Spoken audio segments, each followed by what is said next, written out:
అదే RTV app వార్తల్ని క్షణాల్లో చదివే అవకాశం ఉంటుంది. ఒక న్యూస్ పేపర్, ఒక టెలివిజన్ ఛానల్ మీ చేతుల్లో ఎప్పుడూ ఉంటాయి.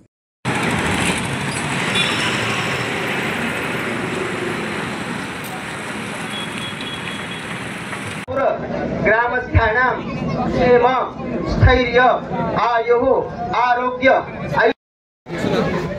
పాలరక్షణను దూరం అందించిన వాళ్ళు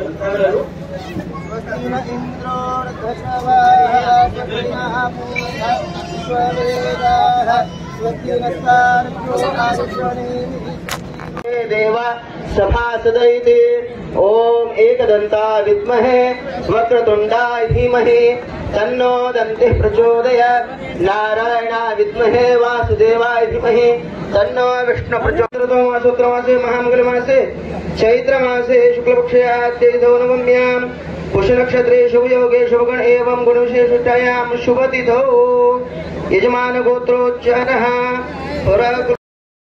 पटिलं यजमानस्य तथा च गौडं नागेश यजमानस्य मम मना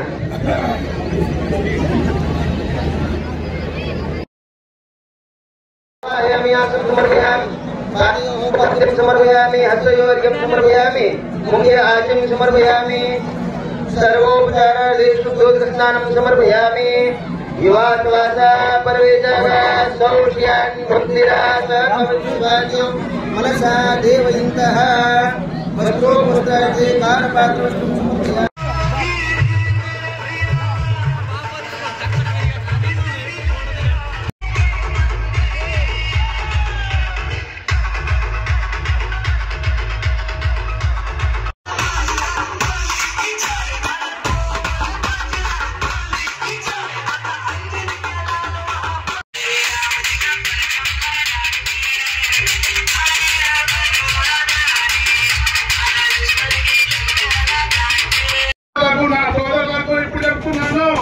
వచ్చే సంవత్సరం నుంచి ఎటువంటి అడ్డకులు లేకుండా మా పార్లమెంట్ సభ్యుడు కూడా నాతోనే ఉన్నాడు. ఖచ్చితంగా ఏ ప్రభుత్వం ఉన్నది 2029 లో మన ప్రభుత్వం వస్తుంది.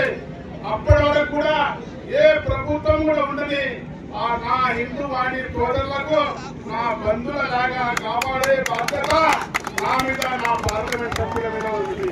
మిత్రులారా, నా సోదరులారా, వచ్చే సంవత్సరం ఖచ్చితంగా గవర్నమెంట్ కు కొట్లాడి మన శోభయాత్ర పర్మిషన్ ఇస్తుందని సభాముఖంగా మీకు అందరికీ తెలుస్తుంది. అదేవిధంగా రాముడు ఒక చరిత్ర మన హిందూ సోదరులకు అందరికీ గుర్తుంది. ఆయన చేసిన వనవాసం తర్వాత కూడా ఏకవచని ఏకపత్ని అనేది ఏదైతే ఉంది అటువంటి రాముడు ఈ ప్రపంచంలో కానీ ఎప్పుడు కూడా పుట్టాడు. మీరు చూస్తుంటే మన ప్రధానమంత్రి నరేంద్ర మోదీ గారు గత సంవత్సరం విశాఖపట్నంలో రాముడి యొక్క శోభయాత్ర గత 14 సంవత్సరాల నుంచి ఏదైతే రాముడు 14 సంవత్సరాలు వనవాసంలో పోయిండో మా మహిళాపట్నం నా హిందూ వాహిని సోదరులు 14 సంవత్సరాల నుంచి వనవాసం చూస్తున్నారు. ప్రతి సంవత్సరం రామనవమి రాగానే నా హిందూ సోదరులకు, హిందూ వాహిని సోదరులకు హైకోర్టుగా పోవస్తుంది. హైకోర్టు నుంచి ఆర్డర్ తెచ్చుకొని ప్రతి సంవత్సరం హైకోర్టు నుంచి ఆర్డర్ తెచ్చి ఈ శోభయాత్ర జరుపుకుంటున్నాం. గత 14 సంవత్సరాల నుంచి ఉన్న ప్రభుత్వాలు, ఉన్న పోలీస్ డిపార్ట్మెంట్ అత్యాచారంతోనే, అన్యాయంతోనే మా హిందూ బాంధవులకు, హిందూ వాహిని సోదరులకు, నా హిందూ వాహిని సోదరులకు ఎన్నో శుభ సందర్భంగా హిందూ బంధువులందరికీ నా యొక్క శుభాకాంక్షలు అర్పిస్తూ ఇప్పుడే భారీ శోభాయాత్రని విశాఖపట్నంలో హిందూ వాహిని బజరంగ్ దళ్ హిందూ సోదరులందరూ కూడా కలిసి కట్టుగా ఈ పూజా కార్యక్రమాన్ని నిర్వహించి శోభాయాత్ర ప్రారంభమైంది.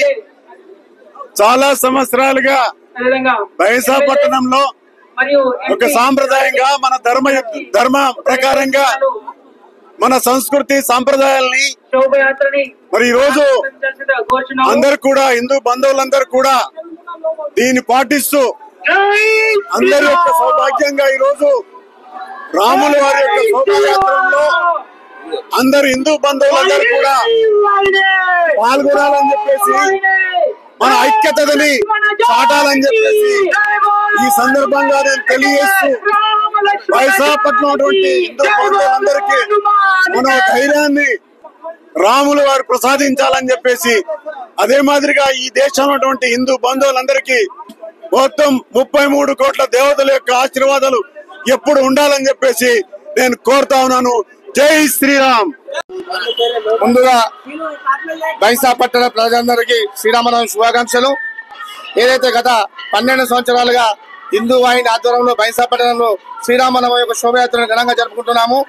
ఈ మధ్యలో ఏదైతే గత 12 సంవత్సరాల్లో అనేక ఆటుపదులు ఎదుర్కొని ఏదైతే పోలీసు వాళ్ళు బైంసా పట్టణంలో పర్మిషన్ అని చెప్పేసి చెప్పడము మరియు మా వాళ్ళు హైకోర్టుకు వెళ్లి పర్మిషన్ తెచ్చుకోవడము ఇది ఆనవాయితీగా మారింది.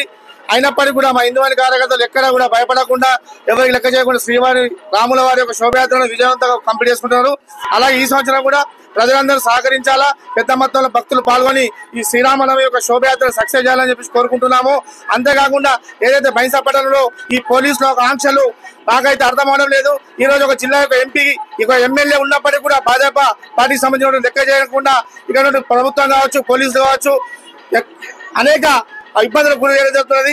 ఇప్పటికి కూడా బైంసా పట్టణంలో పుర వీధుల గుండా కాకుండా పట్టణం నుంచి వెనుక భాగం నుంచి ర్యాలీ తీయడము ఒక శోచనీయమని చెప్పేసి చాలా బాగా చెప్తూ జరుగుతున్నది. అదే రాబోయే రోజుల్లో ఖచ్చితంగా బైంసా పట్టణ పుర వీధుల గుండా నడి ఊళ్ళకి వెళ్ళి కూడా ఈ ర్యాలీ తీయడానికి మేము ఎంపీ ఎమ్మెల్యే కోరడం జరిగింది. వాళ్ళు కూడా సహకరిస్తామని చెప్పడం జరిగింది. ఆ రకంగా ఈ శోభయాత్ర ఇప్పుడే ఘనంగా ప్రారంభమైంది. ఈ బైంసా పట్టణంలో శ్రీరామనవమి శోభయాత్ర కార్యక్రమానికి ఇన్వైట్ ముఖ్య అతిథులుగా వచ్చినటువంటి ఎంపీ లోకేష్ గారికి ఎమ్మెల్యే రామరావు గారికి ధన్యవాదాలు. ఇప్పుడే యాత్ర ప్రారంభమైంది. సాయంత్రం వరకు యాత్ర బైంసా పట్టణంలో కొనసాగుతుంది.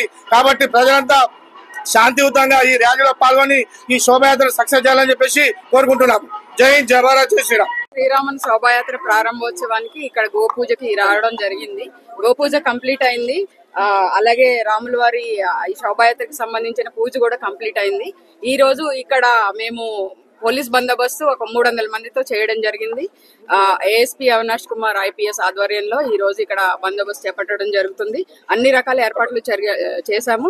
ఈవినింగ్ వరకు ప్రశాంతంగా కంప్లీట్ అయిపోతుంది. Thank you. మరిన్ని వీడియోస్ కోసం ఛానల్ ని సబ్స్క్రైబ్ చేయండి. లేటెస్ట్ అప్డేట్స్ కోసం వాట్సాప్ ఛానల్ ని ఫాలో చేయండి. అండ్ లింక్ డిస్క్రిప్షన్ లో ఉంది.